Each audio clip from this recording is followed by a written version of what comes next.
What's up, guys? Welcome back to the channel. Here we are with another reaction video. In this one, we got Money Matters Mission 2047, Dream or Destiny.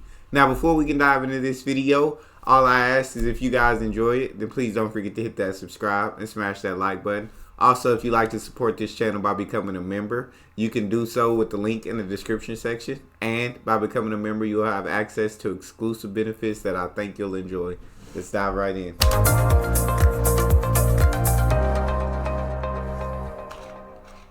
And it's my great pleasure now to invite onto the stage Sanjeev Sanyal, who's a member of the Economic Advisory Council to the Prime Minister. No doubt was listening to some of the suggestions that are being made as to how to take India to 8% and further. Is a set fine? I guess so. Yeah.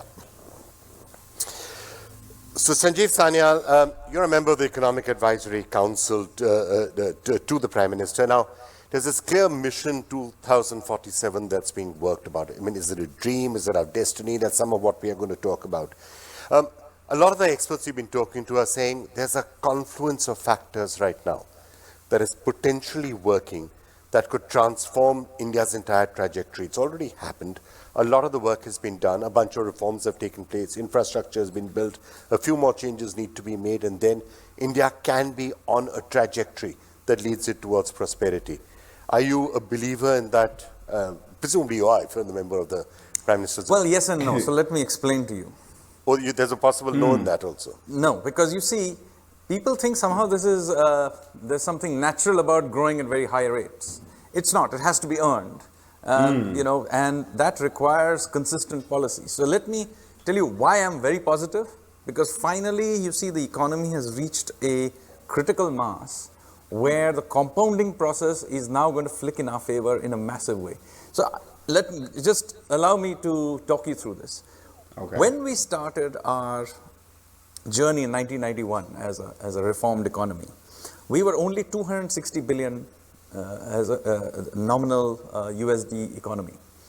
It then took us 16 years to hit our first $1 trillion. Then it took another 7 years to hit the second $1 trillion, which we only managed to hit as recently as 2014-15. And it should have taken 5 years to hit the next $1 trillion, lost 2 years in COVID, so yet another 7 years. Okay. So it's only as recently as 2021-22 where we managed to hit $3 trillion. The next $1 trillion has only come in 3 years. This financial year, we will hit $4 trillion.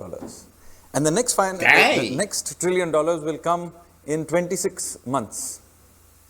So the point I'm making is this compounding process is very powerful. If we keep it going. Is. And if even at current kind of levels, we will end up with somewhere in the range of $30 trillion by 2047. So the secret is to keep it going. Absolutely. Therefore, I always get very concerned about people getting fussed about 8% GDP growth rate this year somehow. No. This is about compounding without slipping up. And so it requires lots of continuous supply side reforms, whether it's from the government side, whether it's getting ease of doing business, building the infrastructure. We need the private sector to come and invest. So all of those things need to be there. And this is the next part. You have to sustain this without macroeconomic instability. Do remember what happened to the Asian tigers of the 1990s. They too, for some years, managed to keep very high growth rates. And then their financial system blew up. And various other bad things happened in the Asian crisis. And Thailand, Malaysia, Indonesia, all these countries never came back. I mean, they're still growing, but they never just don't have that energy ever again. So the point is, never ever endanger macroeconomic stability, whether it's on fiscal side, your financial side, your external accounts, and you have to keep investing in the supply side of the system. And of course, for social stability, you also have to make sure the very poorest get direct support to keep the absolute poverty is taken care of. So this compounding process is key. In some years, it will be a little higher. So last year, we got lucky, we got 8.2%. Am I going to struggle and push somehow to get it to 8%? No. It should come within the natural flow of things. So if I'm going to expend fiscal energy to keep it at 8%? No. So if you see our forecast, we are okay with it coming down to 7.2%. Why? because under the current global situation, we can't export in the way China was exporting in the decade of the 2000s. If I can't export at that speed and I force the economy to grow at 8% plus, and then at some point my current account will begin to bleed. So you see, I have to therefore be okay, given the you see, you have to drive the car as fast as you can, but according to the conditions of the highway. So the important part of what you said, and this is absolute. Drive the car as fast as you can according to the conditions of the highway. That makes a lot of sense. So he said we can't force the growth. 8%, absolutely amazing. But will I be hurt if it drops to 7% next year? No. No, because we're not just gonna try to force to be 8% and 8% and grow that. We're gonna let it flow naturally. And that's very important. And I think another important thing he said is to not have slip ups. Right? You can't make mistakes that are going to put you in big jeopardy of dropping drastically, because I'm not sure of the Indonesias and the Asia Tigers in Malaysia. That came down. I'm not sure of their growth and how it shot down. I don't know anything about it. But he said, yeah, they're still growing, but not at that rate that they were growing at, right? They're growing a lot slower. And so you definitely, once you get to a certain point, you definitely don't want to come down. And he's predicting or projecting that in 2047, the economy, $30 trillion. Jesus. And right now they're at $3 trillion, but we'll have $4 trillion by this end of this year, I believe is what he said. Or he said they already reached $4 trillion this year. That's absolutely incredible. But yeah, that compounding is definitely starting to take place, where it's like at the beginning you got to put in so much work just to get 1 unit of growth, and as it compounds you got to put in less work, but now you're getting more units of growth. Okay, so let's continue to listen. But according to the conditions of the highway. So the important part of what you said, and this is absolutely correct, whether it's for an individual investing their personal money or whether it's for a country, the longer you can grow at a certain rate, the longer you can keep on doing it, the more prosperous you're going to end up being. And if you don't, then the examples of Brazil and some of the Asian countries and all there, you hit a middle income trap, all sorts of horrible things end up happening. Why did China achieve what it did?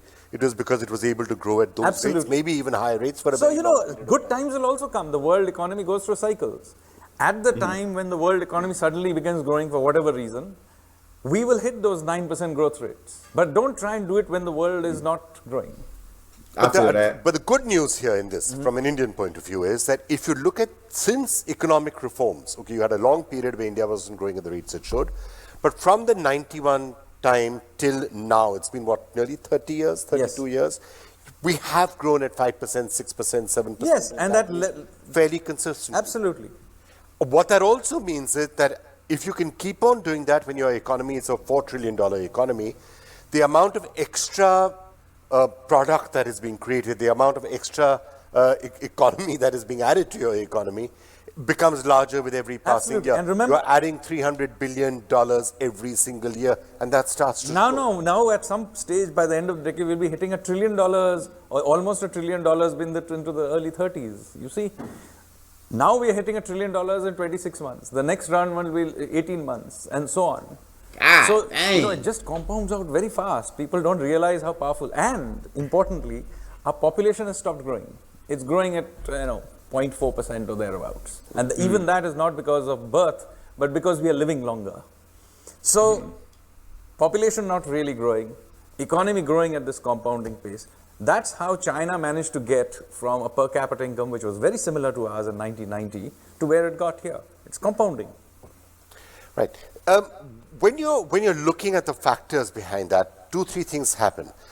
If you are adding $1 trillion to your economy, even $500 billion to your economy, you will have the money to do things like infrastructure. Yes. You will also have the money then to take care of the people below the poverty line, because that is obviously important. Yes. You need and to be able to have jobs. welfare. That's what I was about to come to. Now, so some of the stuff will happen. You'll have the money. Where are you going to find the money for what are called freebies unkindly? It's actually support sometimes to people who... Well, it depends what it is. Sometimes if it is directed and targeted, it is support.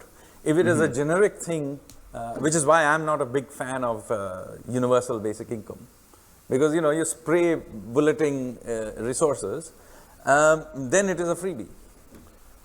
What exactly is the difference? The universal basic income, yes, applies to everybody, but India is giving support to a very large number of people when it comes to free food grain. So that's for what I'm example, saying. When it's something at the really bottom where people really need that cushion, then it's fair enough. I mean, if I am giving nal se jal, let's say, I mean, people need drinking water, but it's not clear to me that you spray bullet any and everything. I mean, free bus travel to people of one segment of population. I mean, not clear to me that that's a great use of resources. So the point that we've been hearing from many of the experts is that, look, try and keep taxation low and stable. Don't increase it too much. You don't really need to do something crazy to go out and raise lots of money because, as you yourself said, you don't want to be particularly fiscally adventurous to start with. So you need Yes, X but it amount requires a certain amount of restraint. So, for example, you saw COVID, right? During COVID, you will remember, huge amount of pressure on the Indian authorities, and me personally, in the press, from Nobel laureate economists and so on, saying that you must spend more, go out there, do whatever you need to do on the monetary fiscal side. And we were much more restrained. And yet we kept the system going by using much more supply side oriented policies. I mean, we guaranteed the payments in the system. So we, like everybody else here in the UK as well, were concerned that the payments in the system will jam up, the cash flow in the system. That's really the fear of. And then once the cash flow jams up, everything blows up. So other countries gave out these huge amounts of stimulus checks to keep the cash flow going. What we did, we went to the MSMEs and 80% of their payments were guaranteed by us. It turned out because we guaranteed the system, nobody actually went bust. So for a very little amount of money, we managed to keep the cash flow flowing during the COVID period. So with a much simpler, cheaper process, we kept cash flows going. And then because we had been restrained in our fiscal effort, when the system opened up, we had resources to pump into things like infrastructure. And that is how we reflated the economy. So it is, policies matter, that's the point I'm making, and restraint, for sure, particularly in the face of difficulty, matters. Now, coming to your point, do we have fiscal resources? Yes, we do. But that doesn't mean that we go out there and sort of squander it, number one. Two, as Surjit also mentioned, we need to do tax reforms, direct tax reforms, other kinds of tax reforms as well. We need to simplify our system. And as more and more people come into the tax system, more people pay taxes. Ironically, it becomes radically easier for us to simplify it because now paying personal income tax becomes the default in society. So all the exemptions, exceptions, all the complicated rules that were really created to try and force people in don't have to be done because this is now generally the default. And you can do radical simplifications. And a lot of data is there as well. So his thing is basically they just are going to be able to simplify a lot of processes, and that'll help. And then during COVID, when the whole world was facing this crisis, right, you had many countries handing out stimulus checks. The U.S. was definitely one of those countries, and I definitely wish I would have got like one or two more of those stimulus checks, but I didn't. That's neither here nor there. But right. And so he's saying they didn't do that. What they did was guarantee 80% of payments. Now, in saying this, I might need y'all's help in the comment section. Are they saying, like, as far as bills, food, things like that, they guarantee 80% of what people were already paying for these things? Or people who had jobs, or they guaranteed that, I guess, no matter what, you get laid off, you get COVID, no matter what happens, you will still get 80% of your paycheck? Y'all help me out in the comment section. I'd like to understand that one a little bit more. But it sounds like India has the right policies right now and going forth into the future. That there's nothing that's going to stop their growth rate at this point in time. We've just had the elections and the result that was thrown up. Now, if you went around and you spoke to a lot of people, how are the economic policies of the government affecting the people? Two clear messages came out. One, the welfare schemes are clearly having an impact and are resonating, and people like them. That's the good news. Bad news is that a lot of people are concerned about unemployment.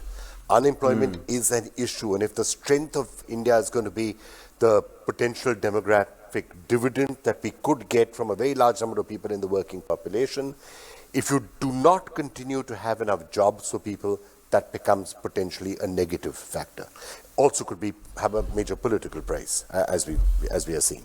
What are you going to do about that, unemployment? So unemployment, first of all, the necessary condition for creating jobs has got to be the same point, growth. So do not get distracted from anything that, interferes with rapid growth, because there is no example in history of large numbers of jobs being sustainably created without growth. Okay? So do not interfere with the growth machine. That's the first thing. Secondly, so in other words, just having more government jobs and giving No. that's not going to have an impact on the economy. It's probably going to be negative. You're sucking out resources we could have used to build better infrastructure or more, a hospital or something like that. So anyway, those resources were going to be used. When instead of creating government jobs, I build a bridge, I'm still creating jobs. So the point is, therefore, not to get swayed by this. Secondly, there are parts of the government that do need to be expanded. I agree with that. But there are also parts of the government that need to be shrunk. So that's something every government should do all the time anyway. My point is this. Very often, this whole debate then, first of all, ignores the growth part, then goes into a long conversation about something called labor-intensive industries, and very quickly spirals into usually some Luddite idea. Why does this happen? Because there is it's basically like saying that India has lots of people, so therefore we should only play team sports. No, we should play the entire array. Services, we should also do manufacturing, because remember, many of the people who make these kinds of cases then say, no, we shouldn't do manufacturing, we should focus on services, because supposedly it creates more jobs. No, we have to be in the whole range. We're a large country with all kinds of skill levels in the system. We have to grow the system as fast as we can. You could have additional focus on some individual sectors that are both good for growth and potentially are also employment generating. Tourism is the obvious example. Yes, absolutely. But that should be done in its own right. What I'm trying to say is, do not get caught in these outdated Luddite sort of ideas that, this sector generates more jobs. Many kinds of totally cutting edge stuff creates jobs. Tourism, whether it's cutting edge or not, we can have a debate, but there are all kinds of sectors that create jobs, and there are all kinds of people with all kinds of skills. Now, in this context, let me say, I have a somewhat different view. I have long argued that there are no such thing as poor people, there are only poor places. Let me explain what I mean by this. Let's say there are two brothers. They grow up in Muradabad. Okay? One chap stays back in Muradabad. One chap goes to Dubai. After 3-4 years with the same skill, everything, same background, the Dubai person begins to earn a lot more than the person who left behind him. So why does this happen? There's nothing different about them. It has got to do with getting places to grow again. And in India, we need to get certain parts of the country to grow again. And a lot is talked about north-south divide and all that. Actually, they're all irrelevant. So he basically just went to a place that offered more opportunity. It sounds like, he went to a place where there was more opportunity for him to grow, so he went into a different environment, which basically ties back in exactly what he said. I don't think they're poor people, just poor places, where one brother stayed back in a place that really didn't offer the same opportunity. So I understand what he's saying with that. The divide in India is east-west. Yeah? I come from the eastern part of the country. We have not seen the kind of growth the western half of the country has done. Whether the northwest or southwest does not matter to me. I need to get eastern UP, Bihar, Jharkhand, West Bengal in particular going. And what is needed? We need to have better infrastructure put in there. We need to have dynamic leadership. Some of those states, Odisha was one of the poorest states in the country, and look at where it's come. I mean, how well it's done.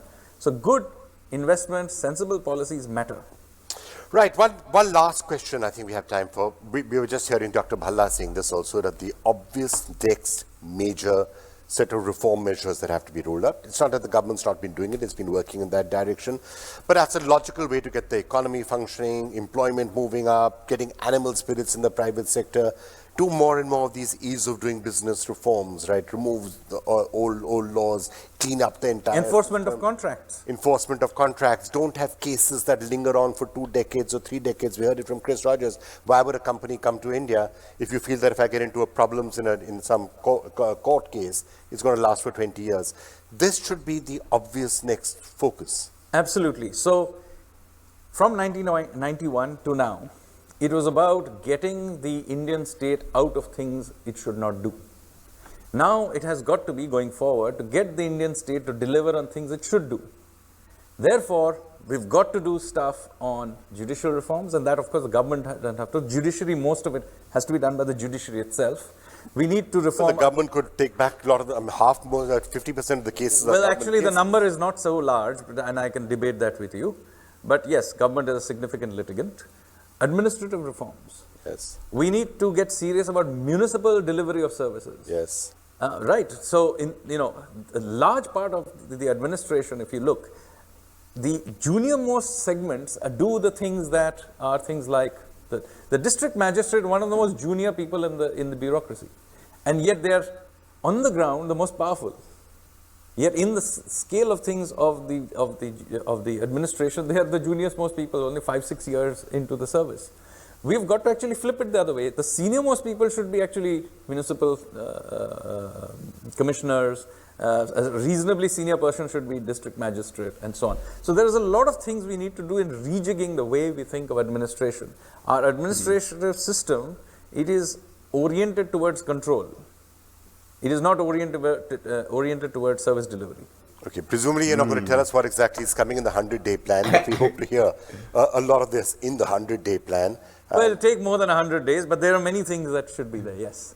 All right, Sanjeev Sanyal, thank you so much for joining us. Thank you very much. It was awesome to get to listen to them talk about kind of India's plans for the years to come. And how to make the places that offer less opportunity, or the places that are kind of behind as far as the East kind of not seeing the same growth as the West, how to get the proper infrastructure into those places to help them grow at the same rate. But so far it sounds like India is on the right path. India also knows what they need to do better to stay on this right path and to not stray from this path. So can't wait to see India progress as the years go by. But that is all we have for this video. If you guys enjoy it, make sure you check out this one next. Also, don't hesitate to subscribe and hit that like button. See you guys on the next one.